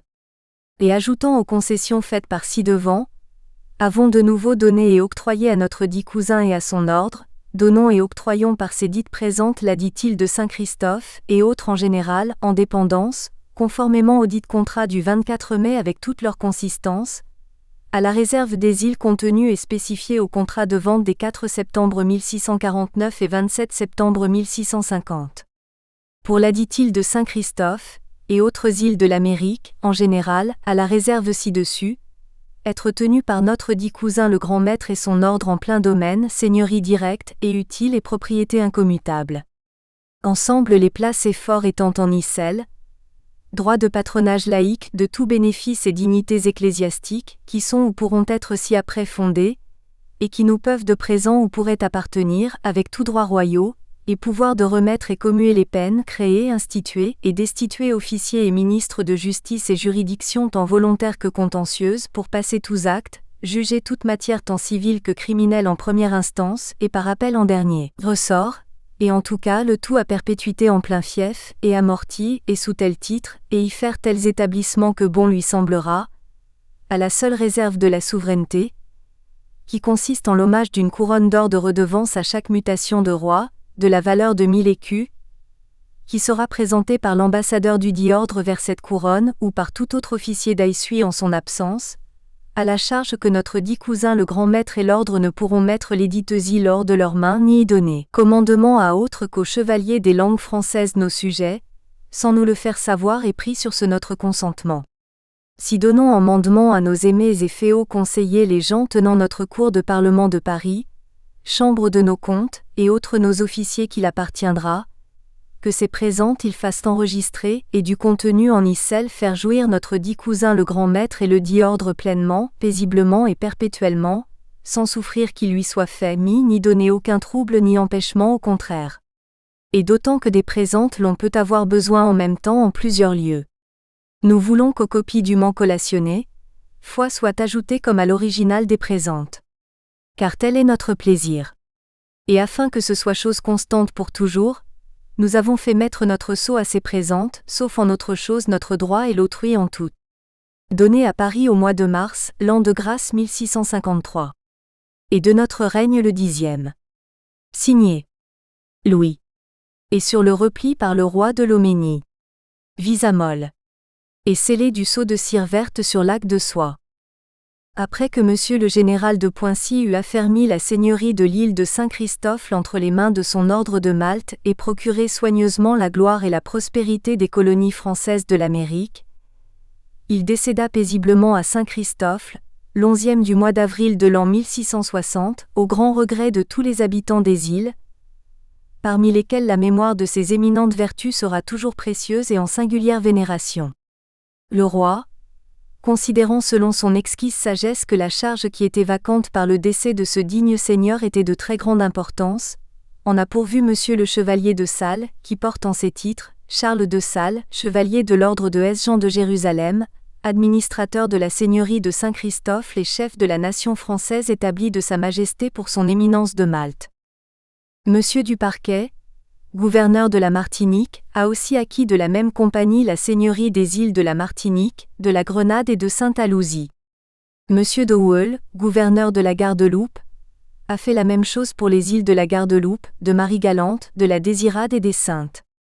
Ces deux dernières ne sont pas encore peuplées. Mais il a demandé par avance la seigneurie de ces terres, afin que d'autres ne s'en puissent civilement emparer. Car il faut savoir que la Compagnie des îles de l'Amérique, laquelle est maintenant abolie, avait obtenu du roi toutes les Antilles habitées et a habité par succession de temps. De sorte que ces messieurs, qui ont traité avec cette compagnie, ont fait mettre dans leur octroi des îles qu'ils n'ont pas encore habitées mais qui sont en leur voisinage et à leur bienséance, et un continent qu'ils auront assez d'hommes en leurs autres îles, ils en feront passer en celle-là si ce n'est que les Anglais ou les Hollandais s'en emparassent auparavant. Car c'est une règle générale, qu'une terre qui est sans habitants est au premier occupant. Et l'octroi du roi, ou de la compagnie, ne sert que pour parer ces messieurs contre quelqu'un de notre nation qui pourrait courir sur leurs desseins. Ainsi toutes ces îles que les Français tiennent aujourd'hui en l'Amérique relèvent entièrement du roi pour la souveraineté, et de messieurs les chevaliers de Malte, du Parquet et d'Houel pour la seigneurie, sans plus reconnaître la compagnie qui a cédé en leur faveur tous ses droits et toutes ses prétentions. Quant à la suite des gouverneurs anglais de l'île de Saint-Christophe, M. Warnard étant mort après avoir glorieusement établi sa nation dans les Antilles et avoir peuplé, en particulier l'île de Saint-Christophe, de 12 à 13 000 Anglais, M. Rich, qui était premier capitaine de l'île, fut établi en cette charge et celui-ci pareillement étant décédé, Monsieur Euret fut pourvu du gouvernement, qu'il administre encore aujourd'hui, avec la capacité et l'apostrophe, approbation singulière, que nous avons déjà représentée en parlant de l'île de Saint-Christophe. Au reste, lorsque les nations étrangères arrivèrent en ces îles, elles se logèrent au commencement à peu près comme les habitants naturels du pays, sous de petits couverts et dans de simples huttes et cabanes, faites du bois même qu'ils coupaient sur le lieu, en défrichant la terre. On voit encore dans les colonies naissantes plusieurs de ces faibles édifices, qui ne sont soutenus que par 4 ou 6 fourches plantées en terre, et qui pour murailles ne sont entourés et palissadés que de roseaux, et pour toit n'ont que des feuilles de palme, de canne de sucre ou de quelque autre herbe. Mais en toutes les autres îles, où ces nations sont mieux établies, on voit à présent plusieurs beaux édifices de charpente de pierre et de briques qui sont faits en la même forme que ceux de leur pays, excepté que pour l'ordinaire ils n'ont qu'un étage ou 2 au plus, afin qu'ils puissent plus facilement résister au vent qui souffle quelquefois avec beaucoup d'impétuosité en ces quartiers-là. Nous avons assez parlé de ces édifices, dans l'occasion qui s'en est présentée, lorsque nous avons décrit chacune des Antilles en particulier. Mais nous ajouterons seulement ici que surtout les Anglais qui habitent ces îles, sont pour la plupart commodément logés, et proprement ajustés en leur ménage, parce qu'ils s'arrêtent dans les colonies et les embellissent comme si c'était le lieu de leur naissance. Ils sont aussi presque tous mariés, ce qui fait qu'ils travaillent mieux à s'accommoder que ceux qui mènent une vie de garçon, comme font plusieurs entre les Français. Nous avions dessein pour la clôture de ce chapitre de coucher ici tout le procédé que tint M. Aubert pour faire la paix avec les Caraïbes, lorsqu'il vint prendre possession du gouvernement de la Gardeloupe, mais à cause que le discours en est un peu long et qu'il peut donner de grandes lumières pour connaître le naturel de ces Indiens dont nous avons à traiter en ce 2e livre, nous avons cru qu'il n'en fallait rien retrancher et qu'il méritait bien de remplir un chapitre tout particulier. Chapitre 3. De l'affermissement de la colonie française de la Gardeloupe, par la paix qui fut faite avec les Caraïbes de la Dominique, en l'an 1640. Les premiers d'entre les Français qui occupèrent l'île de la Gardeloupe y abordèrent en l'an 1635, par les ordres d'une compagnie de marchands de la ville de Dieppe, qui sous l'autorité de la Compagnie générale des îles de l'Amérique établie à Paris, y envoyèrent les sieurs du Plessis et de l'Olive pour y commander en leur nom. Mais le premier étant mort peu de mois après son établissement, et l'autre par la perte de sa vue, et par ses maladies continuelles étant rendu inhabile à gouverner une colonie naissante, comme nous l'avons déjà représenté dans les chapitres précédents, M. de Poincy pourvut dignement à tout ce qui était nécessaire pour l'entretien des nôtres en cette île, laquelle aurait été abandonnée sans les grands soins qu'il prit des apostrophes. Y envoyer des troupes auxiliaires sous la conduire de M. de la Vernade et de M. de Sabouilly, pour s'opposer aux desseins des Caraïbes, qui leur en contestaient puissamment la possession, de sorte que si cette colonie ne doit pas son premier établissement à M. le général de Poincy, elle lui est redevable au moins de sa conservation et de sa subsistance. Il approuva aussi et confirma au nom du roi la nomination que la Compagnie des îles avait faite de M. Aubert pour être gouverneur de cette île. Ce nouveau gouverneur prêta serment de fidélité entre les mains de M. le général, le 20 octobre 1640. Mais avant que de descendre à Saint-Christophe, le navire qu'il avait passé de France en Amérique ayant mouillé près de la Dominique, plusieurs sauvages, qui avaient reconnu de loin le navire et jugé par les signes de bienveillance qu'on leur donnait qu'ils n'avaient point d'ennemis dans ce vaisseau, prirent l'assurance d'y entrer. Par bonheur, ceux qu'il était venu reconnaître étaient les premiers capitaines de l'île. M. Aubert se résolut de profiter de cette occasion, jugeant qu'elle était très favorable pour entrer en alliance avec ce peuple, qui avait été effarouché, et presque entièrement aliéné des Français par les violences et les rigueurs de M. de l'Olive, l'un de ses prédécesseurs en la charge, et par la mauvaise conduite de ceux qui commandaient le secours que M. le général avait envoyé à nos gens qui étaient en cette île. Et parce qu'il savait que ceux de cette nation se laissent facilement gagner par caresses et par petits présents, il n'oublia rien de tout ce qui pouvait contribuer à l'avancement de son dessein.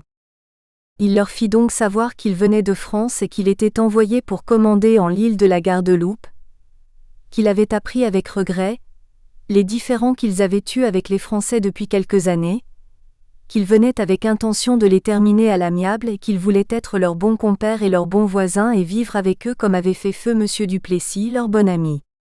Il faisait entremêler cet entretien de force vers d'eau de vie, qu'il leur faisait présenter. Ces sauvages, voyant une réception si franche et si cordiale, après avoir parlé entre eux en leur langage de guerre qui n'est entendu que des anciens chefs de leurs entreprises, se résolurent d'accepter l'offre qui leur était faite et de renouer l'ancienne amitié, en renonçant à tout ce qui pourrait entretenir cette guerre sanglante qui avait tant incommodé les deux parties. Mais avant que de rien promettre, ils demandèrent à M. Aubert si M. de Lolive, M. Sabouilly, tous ceux qui avaient suivi leur violence, sortiraient de l'île. Et lui leur ayant répondu qu'il les y obligerait, ils dirent que cela était nécessaire et qu'autrement ils seraient toujours fâchés contre les Français, parce que, disaient-ils, Lolive et Sabouilly point bons pour Caraïbes. Ce sont leurs mots. Là-dessus, M. Aubert les ayant assurés que cela demeurerait arrêté et que pour lui il leur serait bon, s'ils voulaient aussi être bons, ce qu'ils promirent, il leur fit faire grande chère et les renvoya avec des présents et bien satisfaits. De la rade de la Dominique, M. Aubert alla à la Garde-Loupe, pour y poser son équipage, et de là à Saint-Christophe, pour y rendre ses devoirs à M. le Général, qui fut joyeux du bon choix que la Compagnie des îles avait fait de sa personne et le confirma en sa charge au nom du roi, après qu'il eut prêté le serment de fidélité. Il partit bientôt après de Saint-Christophe pour se rendre en son gouvernement, où étant arrivé il fut reçu avec joie par tous les habitants, qu'il avait en une haute estime pour son expérience en tout ce qui pouvait servir à l'avancement des colonies naissantes, et parce qu'ils étaient persuadés qu'il était rempli d'une prudence singulière pour remédier aux désordres passés, d'une générosité capable de résister aux difficultés présentes et d'entreprendre ce qui serait nécessaire pour le bien et le repos de l'île, et des apostrophes. Une douceur et affabilité qui l'avaient rendu recommandable à tous ceux de Saint-Christophe, lesquels aussi l'avaient reconnu pour un de leurs meilleurs capitaines. Sa commission fut lue et publiée à la tête des compagnies de l'île par 2 dimanches consécutifs, qui furent le 25 novembre et le 2 de décembre de l'an 1640. La guerre qui s'était allumée entre les sauvages et ceux de notre nation, par le mauvais conseil de quelques esprits remuants et par la facilité du gouverneur précédent qui leur avait prêté l'oreille, et les divisions, les défiances et les partialités, que ces brouillons avaient suscitées entre les principaux de l'île, l'avaient rendue la plus désolée de toutes les colonies de l'Amérique. La disette des vivres en avait réduit plusieurs à des extrémités si grandes que la vie leur était ennuyeuse et la mort souhaitable. L'appréhension en laquelle ils étaient continuellement d'être surpris par les sauvages, les obligeait à se tenir incessamment sous les armes, et à laisser leurs jardins et leurs habitations en friche. Et le rude, insupportable traitement qu'ils recevaient de quelques officiers qui abusaient de leur autorité, les avait tous réduits à la veille d'une ruine inévitable. Mais depuis que M. Aubert eut été reconnu pour leur gouverneur, par l'acclamation unanime de tous les habitants et qu'il leur eut donné les nouvelles de la paix qu'il avait conclue avec les sauvages leurs voisins, laquelle il espérait de voir bientôt ratifiée, par toutes les assurances qu'on pourrait attendre d'une nation si peu civilisée qu'est celle des Caraïbes, les perturbateurs du repos public s'écartèrent et les gens de bien se virent en sûreté sous la sage conduite de ce digne gouverneur qui oubliait rien de tout ce qui pouvait contribuer à remettre l'île en bon ordre. De sorte que cette île prit en un instant une nouvelle face. La justice commença à y refleurir, la bonne union et le travail des habitants y rappelèrent l'abondance, la paix et le commerce qui s'en étaient retirés. Et la piété du chef convia tous les membres de cette colonie à bien vivre à son exemple. Quoiqu'il eût traité de paix avec les sauvages, il fut néanmoins d'avis, crainte de surprise, que les habitants se tinssent toujours sur leur garde. À cet effet, il ordonna des sentinelles en tous les lieux où les Caraïbes pourraient le plus facilement aborder sans être découverts. Il changea les corps de garde et les plaça en des lieux plus avantageux, et réprima par son autorité ceux qui voulaient ruiner les premiers fondements qu'il avait jetés d'une ferme paix et d'une étroite alliance avec ses ennemis réconciliés, les obligeant par ses défenses expresses de cesser tous actes d'hostilité, afin de ne pas troubler par leurs animosités particulières cette confédération si nécessaire pour le bien général de tous les habitants. Les îles subsistant par le commerce, M. Aubert reconnut qu'il n'y avait rien qui les discréditât plus que les mauvaises marchandises que l'on y fait. Et parce que le tabac était la seule qui avait cours en ce temps-là à la Garde-Loupe, ayant appris que plusieurs en débitaient, qui n'étaient pas de mise, ce qui aurait décrié l'île envers les étrangers qui n'y auraient plus envoyé leurs navires, il établit des personnes intelligentes en tabac, qui le visitait soigneusement et qui jetait dans la mer celui qui se trouvait ou pourri, ou défectueux en quelqu'une des qualités qu'il doit avoir pour être parfait. Ce bon ordre, et dans la milice et dans la police, rendit cette île florissante en peu de temps et sa renommée y attira plusieurs marchands et convia un grand nombre d'honnêtes familles à y venir prendre leur demeure et à s'y établir. Pour revenir maintenant à nos sauvages, qui avaient visité M. Aubert en son navire et qui avaient traité de paix avec lui sous les conditions que nous avons dites, ils ne furent pas plutôt retournés en leur terre, où ils étaient attendus avec impatience, sur ce qu'ils avaient demeuré un peu longtemps au navire qui était en leur rade, qu'ils publièrent par toute l'île l'amiable accueil qu'ils avaient reçu. Ils ne pouvaient assez priser le bon traitement que le gouverneur, nouvellement venu de France, leur avait fait. Les beaux présents qu'il leur avait donnés confirmaient authentiquement sa bonté et sa libéralité. Et ils ajoutaient que, leurs ennemis l'Olive et Sabouli devant sortir de la garde-loupe, ils avaient fait la paix avec ce brave compère qui les avait si bien reçus qu'il était digne de leur alliance.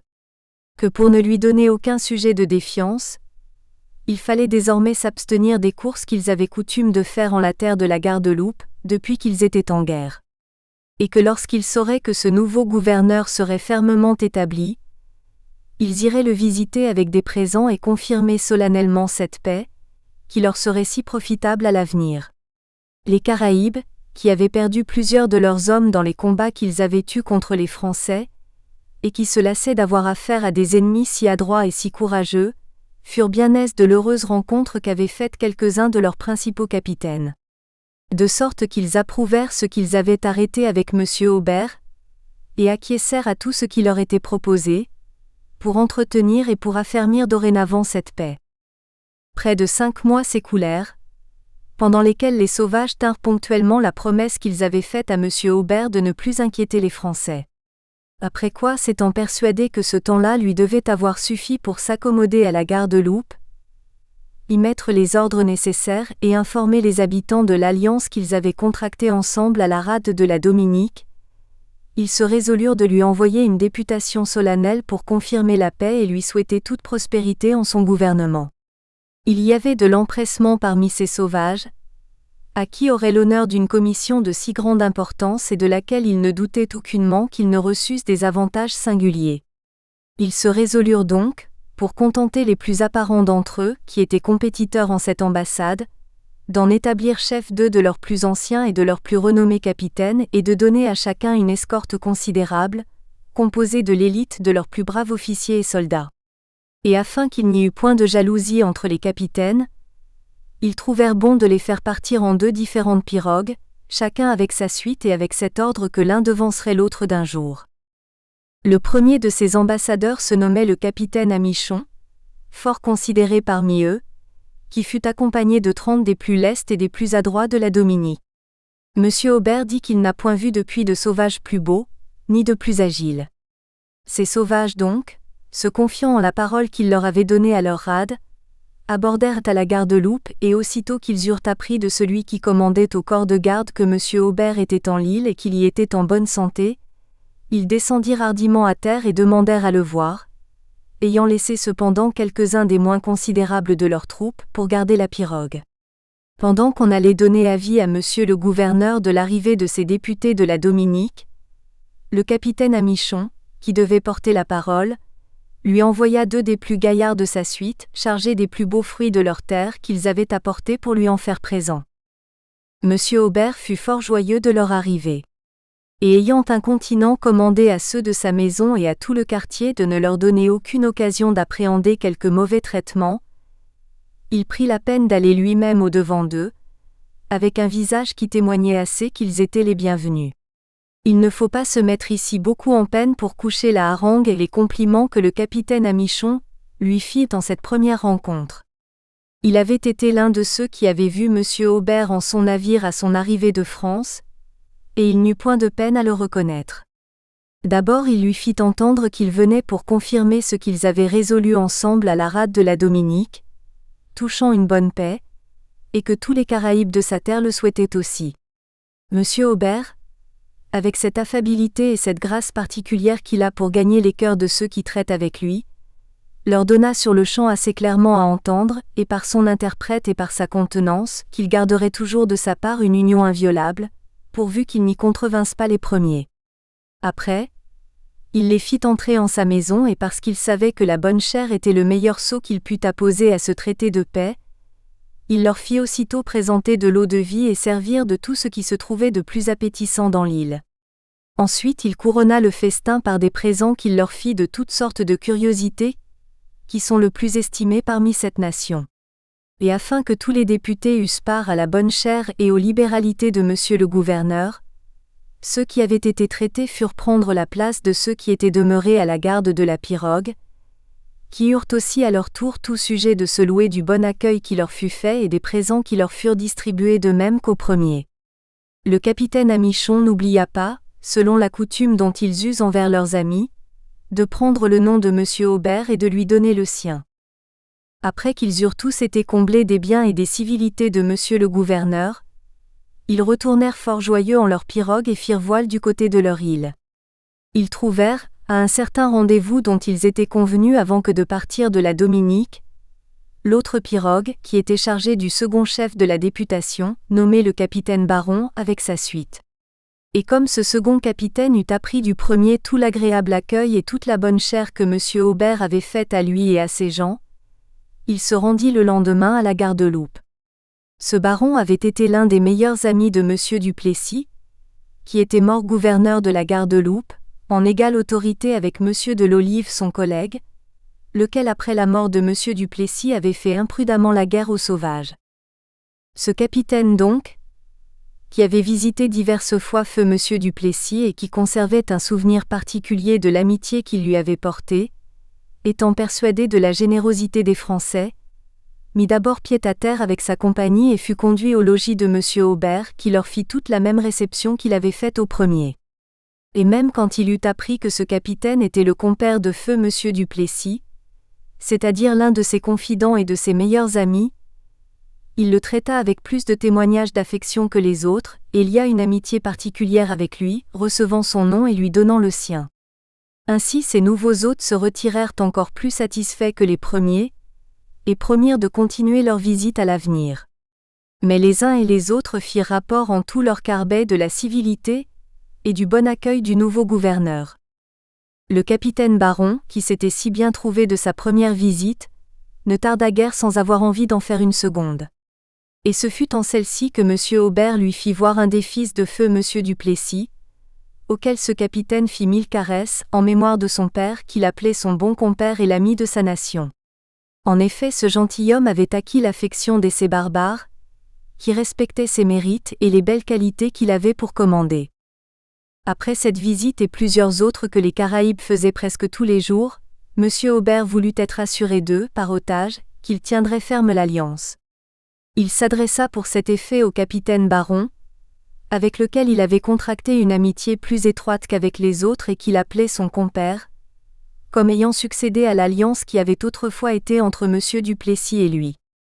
Monsieur Aubert demanda donc un jour à ce capitaine s'il ne trouvait pas raisonnable que, pour s'assurer de ceux de sa nation, il leur demanda quelques-uns de leurs enfants en otage. Cet homme, qui avait le raisonnement beaucoup meilleur et le jugement beaucoup plus vif que l'ordinaire des sauvages, répondit aussitôt qu'il fallait faire la condition égale et que s'ils donnaient de leurs enfants aux Français, il était juste aussi que les Français leur en donnassent des leurs. Il présenta sur l'heure à monsieur Aubert quelques-uns de ses enfants qu'il avait accompagnés, et monsieur Aubert, prenant l'occasion et acceptant l'offre, choisit entre eux tous un jeune garçon qui avait un air plus agréable, une façon plus attrayante, en un mot je ne sais quoi de plus aimable que ses autres frères. Le père accorda son fils, et le fils donna son consentement à demeurer avec monsieur Aubert, sans aucune répugnance. Ce qui est bien considérable parmi des sauvages. Il s'appelait Yamalaboui. Dès ce jour-là, monsieur Aubert le traita comme son fils et ne le nommait point autrement. Aussi le jeune garçon de son côté, l'appelait son père. Il ne paraissait point contraint dans ses habits, lorsqu'il fut habillé et il n'eut pas beaucoup de peine à s'accoutumer à notre façon de vivre. Le capitaine Baron demandait de sa part, en échange de son fils, un des fils de mademoiselle Aubert qui avait été marié en premières noces à feu monsieur Duplessis et qu'il était en seconde à monsieur Aubert. Mais M. Aubert ayant représenté à ce capitaine que le jeune Duplessis était d'une nature trop délicate pour pouvoir supporter la façon de vivre des Caraïbes, il le fit consentir à accepter en otage, au lieu de lui, l'un de ses serviteurs qui s'offrait volontairement à le suivre. Ce jeune homme, qui était d'une forte complexion, demeura quelques mois avec ces sauvages qui le traitaient avec beaucoup de douceur. Mais soit que le changement d'air ou le changement de nourriture eût altéré sa bonne disposition, il tomba malade quelque temps après. Ce que le capitaine Baron ayant aperçu et craignant que s'il mourait entre leurs mains, il n'en reçut du reproche, il le ramena à M. Aubert avec grand soin, sans lui demander une autre personne en sa place, disant que pour otage il ne voulait que la parole de son compère. Il est vrai qu'il sollicita son fils à retourner, mais il ne put l'y induire, le garçon disant qu'il se trouvait beaucoup mieux avec M. Aubert qu'avec son père. Le capitaine Baron, ayant laissé à la garde-loupe un si précieux gage, prenait souvent occasion de visiter M. Aubert et par même moyen de voir son fils. Et se sentant infiniment redevable à M. Aubert de tant de bien qu'il recevait de lui, et singulièrement de l'affection si tendre qu'il portait à son fils, lequel il avait en otage, il chercha les occasions de lui en témoigner quelque reconnaissance. Il s'avisa donc de lui déclarer que durant les guerres que ceux de sa nation avaient eues contre les Français commandés par M. de l'Olive, il avait fait son prisonnier de guerre un jeune homme français, à qui il avait donné la vie parce qu'il avait été autrefois au service de M. Duplessis son compère, et qu'il y avait près de 3 ans qu'il le tenait dans une honnête liberté, bien qu'ayant été pris les armes en main et dans la chaleur du combat, il eût pu le faire mourir. Mais qu'il n'avait pas voulu user de rigueur, en considération de l'ancienne amitié qu'il avait eue autrefois avec M. Duplessis, à la suite duquel il se souvenait d'avoir vu ce Français. M. Aubert ayant compassion de ce pauvre jeune homme, pria le capitaine Baron de le lui vouloir ramener. Ce qu'il lui accorda volontiers, et peu de jours après, il satisfit à sa promesse, et celui qui avait été délivré par ce moyen a demeuré depuis à la garde-loupe, fort longtemps. Ce généreux capitaine, ne se contentant pas d'avoir ainsi obligé M. Aubert et relâché à sa considération son prisonnier, lui donna avis qu'un autre capitaine de la Dominique avait encore un Français en sa maison, aussi prisonnier de guerre, et s'offrit de s'employer auprès de ce capitaine pour le faire mettre en liberté. Ce qu'il exécuta avec une fidélité et une affection non pareilles, ramenant peu de jours après cet autre prisonnier, qui se nommait Jean Jardin. Ce jeune homme ayant beaucoup d'esprit avait gagné les bonnes grâces, non seulement du capitaine dont il était le prisonnier, mais de tous les Caraïbes qui lui portaient autant d'affection que s'il eût été de leur nation même. Et il avait la mémoire si heureuse qu'il avait appris leur langue en perfection. M. Aubert, ne pouvant souffrir que le capitaine Baron l'emportât sur lui en bons offices et en témoignages d'affection, outre les présents qu'il lui faisait tous les jours et l'amitié sincère qu'il lui montrait en particulier, voulut aussi obliger toute sa nation. Ce fut lorsque ce capitaine devait aller en guerre contre les Aroouagues, qui habitent en l'île de la Trinité, et que pour ce dessein il eut fait un armement extraordinaire. Car ce brave sauvage étant venu dire adieu à M. Aubert avant que de partir pour cette expédition, M. Aubert lui donna pour maître dans ses troupes un de ses serviteurs domestiques, qui était son giboyeur nommé des Sérissiers, qui souhaitait depuis longtemps de se trouver au combat de ces sauvages, et il le pourvut de bonnes armes à feu et de toute la munition nécessaire pour s'en bien servir. Le capitaine Baron fut ravi de cette faveur et l'ayant acceptée avec joie, la fit sonner bien haut parmi ceux de sa nation. Ce volontaire suivit de grand cœur ce capitaine et s'étant embarqué, il fut au combat contre les Aroouagues de l'île de la Trinité, avec une puissante armée de sauvages de toutes les îles Antilles. En cette rencontre, il fit tout ce qu'on pouvait attendre d'un vaillant soldat et comme il était très bon fusilier, il tua et blessa tant d'Aroouagues qui n'étaient pas accoutumés à sentir l'effet des armes à feu, qu'enfin ils lâchèrent le pied et s'étant retirés dans les montagnes, laissèrent le champ de bataille aux Caraïbes victorieux. Depuis Sérissier passait parmi ceux de cette nation pour un grand capitaine, et il ne pouvait assez admirer la bonté de M. Aubert, qui s'était volontairement privé du service qu'ils pouvaient attendre de ce jeune homme pour le prêter à leurs troupes. Nous avons d'original toutes ces particularités, et M. Aubert lui-même en est garant. Pendant tout le temps que M. Aubert a gouverné l'île de la Garde-Loupe, la paix qu'il avait faite avec les Caraïbes a été inviolablement entretenue de part et d'autre au grand profit des deux nations. Car les sauvages par cet accord avaient moyen de traiter avec les Français de cogners, de serpes, de couteaux et de plusieurs autres outils et marchandises qui leur étaient nécessaires, et les Français recevaient d'eux en échange des pourceaux, des lézards, des tortues de mer et une infinité d'autres poissons et d'autres rafraîchissements, qui leur apportaient un singulier avantage. De sorte que les Caraïbes étaient comme les pourvoyeurs des Français, qui travaillaient cependant en leurs habitations avec assiduité et sûreté. Chapitre 4. Du trafic et des occupations des habitants étrangers du pays, et premièrement de la culture et de la préparation du tabac. En toutes les Antilles, l'argent n'a point de cours pour le trafic ordinaire, mais il se fait par échange des marchandises qui croissent au pays contre celles qui viennent de l'Europe, soit qu'elles consistent en habits et en linge, soit en armes ou en vivres et en autres commodités nécessaires pour passer la vie avec douceur. Et c'est ce qui se pratiquait chez tous les peuples avant l'usage de la monnaie, et qui se voit encore aujourd'hui en plusieurs nations sauvages et même dans la Colchide, où chacun porte au marché ce qu'il a de trop pour avoir de ce qu'il n'a pas. Nous espérons que vous avez apprécié cet aperçu. Pour continuer à écouter ce livre audio sur Google Play Livres, utilisez le lien dans la description de la vidéo.